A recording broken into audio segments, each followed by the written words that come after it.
Hello and welcome. My name is Karin Tobiason, and thank you for visiting us at Firefly Readings with Karin. I am going to just jump in. I've got a number of questions. And so if you have any questions, please go down into the chat, write them in, and we will get to them as quickly and as soon as we can. Again, thank you for being here. It means the world to me. Thank you. Let's go ahead and start. Um, um, I have a question from somebody. What happens when we die? And they're asking, is there a heaven? Is there a hell? What happens when we die? I love this question.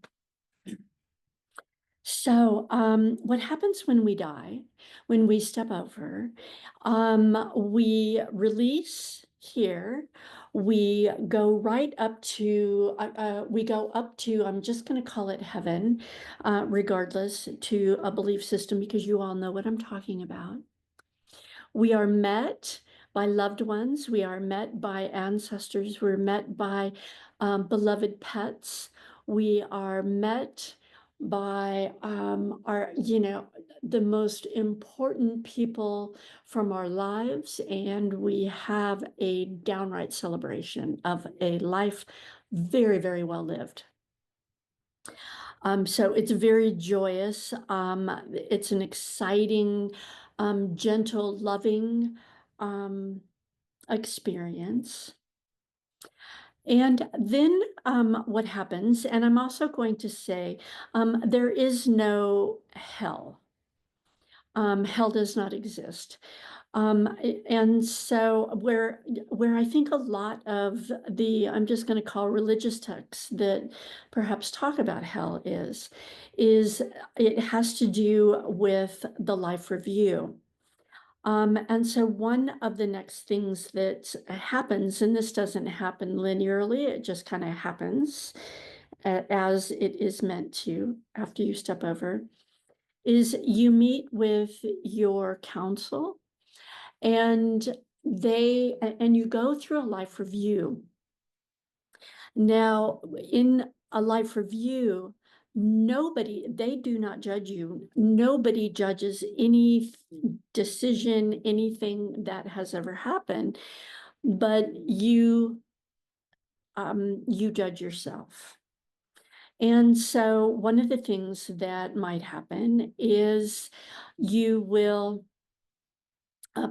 you'll be with them and kind of going over all of the things you did in your life and all the beautiful relationships you had and all of the times you held your space and every time that you helped somebody even if you were not even aware of it. And then you come up to things that you judge yourself. And I'm just going to use just a big fell swoop. And that might be where you'll look at it and go, dang it. I was doing so well. I was doing so well. And then instead of getting back in, trusting my heart, instead of trusting myself and trusting my experience, I got afraid. And when I got afraid, everything turned around for me. So dang it, I just wish I wouldn't have gotten afraid. And that's often when you also say, okay, I want to come, I want to do this again, but next time I want to be able to kind of step through the fear and not give into it, to stay in unconditional love. So that is just one example of what happens. Let's say that you chose a life that you were, a lesson for other people, and or you were, I'm just going to keep it at, you were a lesson for other people that you inadvertently or advertently harmed them. And what I was actually shown is that you need to go through everybody that you have affected, that your words affected, that your actions affected, that your whatever it was that you did affected. And you have the, I'm going to call it the opportunity to go into the feeling place of how you made them feel. And you get to experience that within yourself. It is hell. And I think that that is what the religious texts are talking about. That is what they're referring to, but there is no fire and brimstone. So that is kind of what happens with just the judgment. I'm going to say that the other thing that happens is you sit down with your counsel, you go through some healing, you go through some healing of, the energies that you created. You take those in. And sometimes what that means is you opt to go, and I'm just going to call it a healing pod. Healing pods are, it's a certain layer of heaven. So there's layers and layers and frequencies and colors and tones, and it just goes forever. But in the layer with the healing pods, I witnessed a lot of people who had harmed a lot of people by unaliving themselves, and who then need to just go in and just do a major healing. For anybody here who has lost a loved one from unaliving themselves, know that they are being healed, know that they are in a beautiful place, know that they are okay, know that they know that you love them, that you have forgiven them. They love you, they have forgiven you, and know that that whole healing place has happened. So I'm just going to leave it there. That's actually what happens when you step over. Thank you for that question. I have another question as to how fast can we, when we step over, and I'm just going to talk about us, when we step over, how fast can we come back down? And I think, I don't know why this is asked, but let me go ahead and take a look at this. Thank you for the question. It's very interesting. So, they want me to talk about two different situations, and I'm going to talk about, I'm just going to talk about, I'm going to talk about the person who asked this question. So when you step over, you're going to go through your life review, you're going to go through your celebration with all of those who loved you, and then with your counsel, you're going to start creating, you're going to start, kind of creating what you want to do next, where you want to go next, what your next life is going to be. And, whether or not that's to a different solar system, whether that's to a different planet, whether that's to come back down to Earth. And I'm going to just speak as if the decision has been to come back into Earth, but it's going to fit no matter what you choose to do. So let's say that you have come in and you have said, dang it, I got scared, and there was I want to go down, and I want to be able to face my fears. I want to be able to step through. I don't want to get afraid. I don't want to give up my power again, like I have done over and over and over and over, and been persecuted and been publicly persecuted and have been shamed. And I have, I felt that when I was alive, I felt that shame about, I can't be seen, I can't be heard, I'm in danger if I do that. And so you're up in heaven, you're with your team, you're saying, nope, dang it, I didn't, looking at that clearly, I had another option. The only option we have is love, and fear. So I want to go down and I want to fulfill the cleansing of this karma. I want to clear my soul family's ancestral.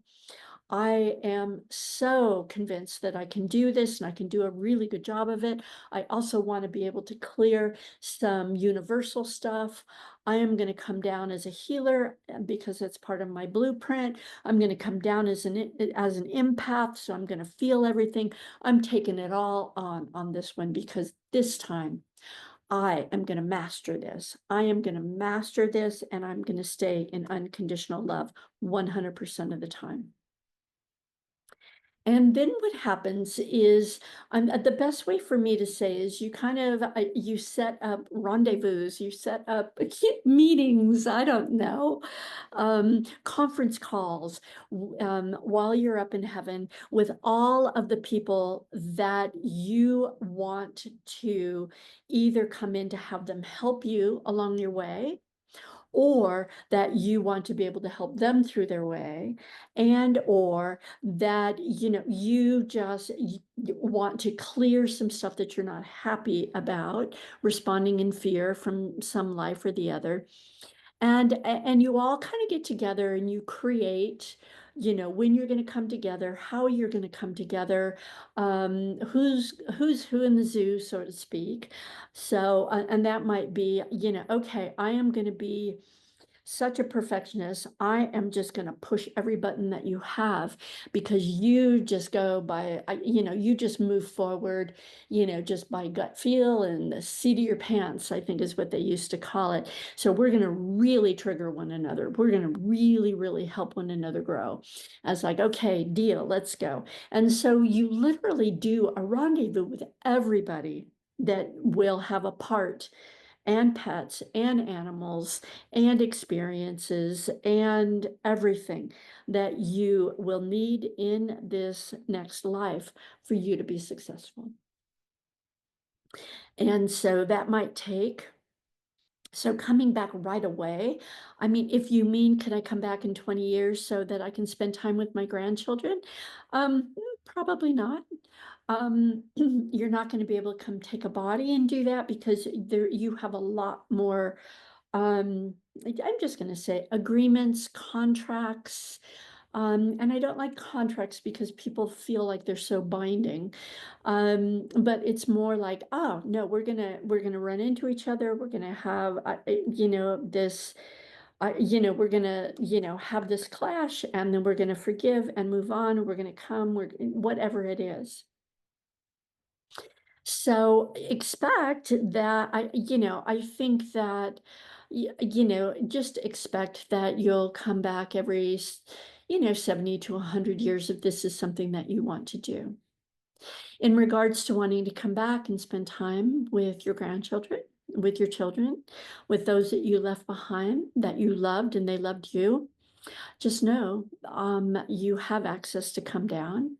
Whenever they think about you, you can come down. Whenever you have a message for them, when you want to show them some love, when you want to be gentle and just spend time with them in a brand new way, just jet ski down, and be there.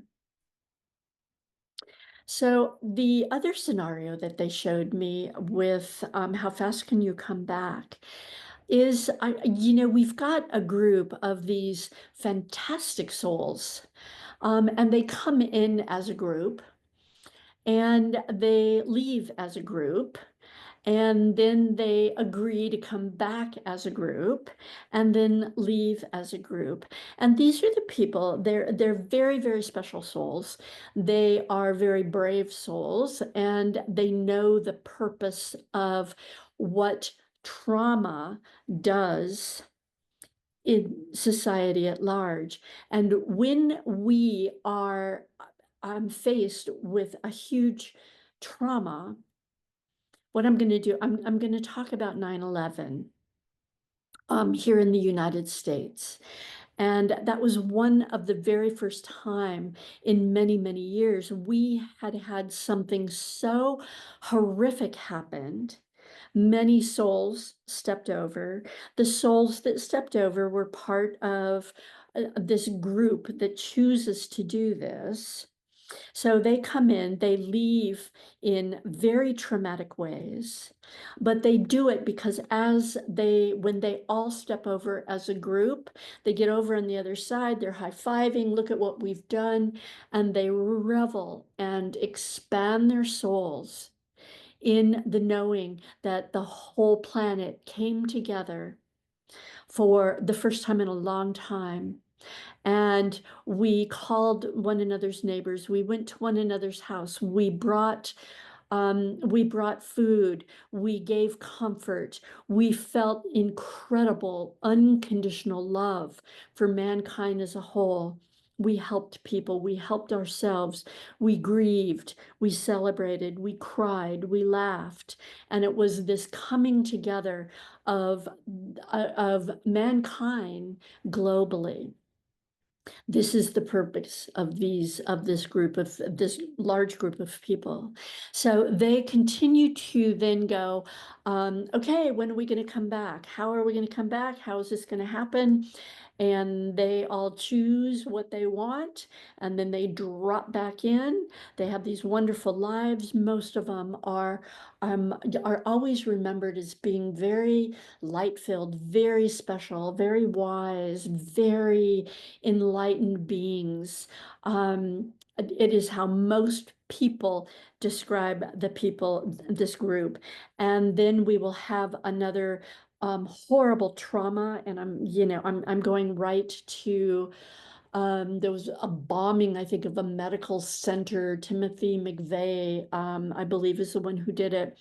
And the place just blew up, and these souls went yippee, and they all left again, gathered up and like high-fived and celebrated, and then just watched the healing on the planet. And so with these groups, and they can come back quicker. And their whole purpose, that this is what they give up in order to bring peace on earth. So thank you for that question. And let me move on to the next one. I have somebody who asks, what is a coincidence or a synchronicity? I love this. Thank you. A coincidence and a synchronicity is a sign from your guides and angels, your team from the other side, that you are right on track, that you are either, you've brought this beautiful stream of a thought form coming in, and then you have this beautiful, coincidence. And may it be, let me give you an example. So you're just walking in the street and you are missing, your mother or grandmother, whoever it is, who has stepped over to the other side, and you're just feeling just great love, and you're missing them, and you're remembering all the beautiful times that you spent. And then all of a sudden you have this beautiful, huge, monarch butterfly show up in a region that you never see them, perhaps. And you know that your mother always loved butterflies. And that is not a synchronicity, or that is not a coincidence. That is not a synchronicity. It is a synchronicity, but that is just the other side saying, yes, we hear you. You're on the right track. You're doing fantastically well. So coincidences can be, many people see coincidences with the numbers. They'll see 11 or 1111, and that is a coincidence, a synchronicity with the other team talking with you. You may see, 22 or 2222, or, anything like that. You may see something that is just this beautiful thing that reminds you of somebody. And that is a coincidence, synchronicity. So reach out. So yeah, that is just how the other side communicates with you. Thank you for that. I love that. So the next question I have is my my mother is in full-blown Alzheimer's. She's in bed. She's hardly ever there. She's um, just looks like she's lost. Um, how can I help her? And thank you for this question. And I also want to relay my condolences. It's very, very tough to watch people you love. And I'm hoping that this answer is going to help give you a little bit of peace. So,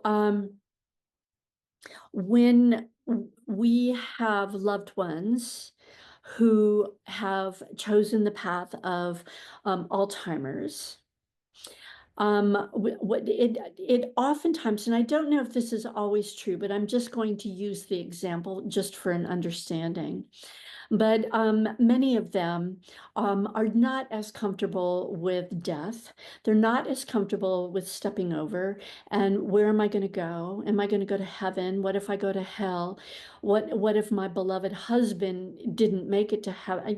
But there's a hesitancy about stepping over. There's a bit of a fear about stepping over. And so these beings will oftentimes, um, not always, but choose the path of the Alzheimer's. And in the Alzheimer's, what they do is they go into a spiritual state. I'm also being reminded to tell you, whoever wrote this question, that your mother is wants you to know she's in complete peace. She's very, very happy. She's spending a lot of time with loved ones and getting really comfortable. She's getting like small mini tours and I'm looking at she had a couple of favorite. I'm looking at these beautiful white fluffy beautiful puppy like dogs that are with her and she's just thrilled. So I just want you to know that what she is doing is she's in a mode that she's flying around with all of her loved ones, all the people, her parents, her mother, her father, her brothers, her sisters, all of her pets, your father, and just having this wonderful time, and they are getting her a, a acclimated is the word that they're saying. And so she understands that when she lets go, she's just going to step right into the light and go into the light. They are going to be there. They're going to help her, but they're help healing her in this mode.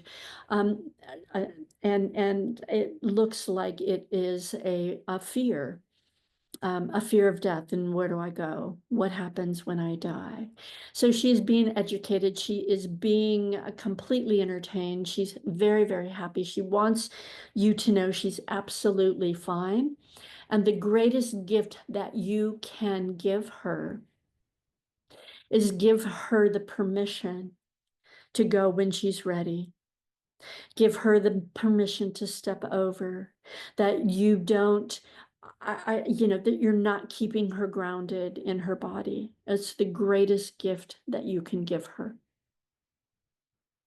Many that are ready to step over, they stay in an Alzheimer's kind of position also because people, their loved ones on earth are just like, oh, please stay, please don't leave, please get well, please stay. I don't know what I'm going to do without you. And so it's the greatest gift that we can give somebody is give them permission to leave when they are ready. And I'm also being reminded that many people who step over, what they will do is they will do it if all the families coming in because they know that it's almost like the end, and all the families come in, all the members come in, spend their time, hold the hands, they cry, they tell them how much they love them. It's a beautiful, beautiful, according to the other side, it's one of the most beautiful, beautiful rituals that we do. But oftentimes, what'll happen is the whole family will then leave to go get dinner. They'll leave to go to their room. They'll, whatever, maybe one person will be left, but it is completely orchestrated as to who's going to be more healed by being there and watching the beautiful soul move away, and who is going to be more at peace with having not witnessed that. So there's absolute perfection. And I'm so sorry you're going through this. This is one of the toughest things. This is the time that our heart just breaks open and we actually just become more loving people. So thank you for that question.